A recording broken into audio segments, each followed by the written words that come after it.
తల్లికి వందనం పేరుతో ఇప్పుడు ఉన్నటువంటి కూటమి ప్రభుత్వం తల్లుల ఖాతాల్లో డబ్బులు జమ చేస్తున్నామని చెప్పి మాట్లాడుతూ ఉన్నటువంటి పరిస్థితి. మీకు వచ్చిందా? వస్తే ఎంతమందికి వచ్చింది? నాకు 2 అబ్బాయిలు. అంతకుముందు ఒక అబ్బాయికే వచ్చాయి.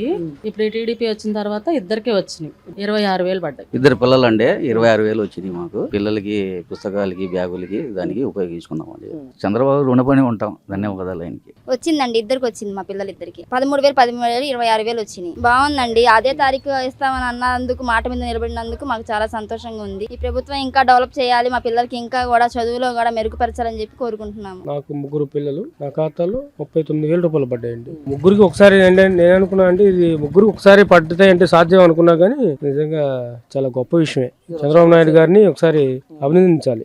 వాళ్ళు కేవలం ఇంట్లో ఎంతమంది ఉన్నా కానీ ఒకరికే వేశారు అమ్మఒడి అని పేరుతో. కానీ తల్లికి వందనని మన చంద్రబాబు నాయుడు గారు ఎంతమంది పిల్లలు ఉంటే అంతమంది పిల్లలకి వేశారు. నాకు 3 పిల్లలు అండి. ముగ్గురికి పడ్డాయి 39,000. నాకు వచ్చినాయండి. ఒక పాపకి వచ్చింది.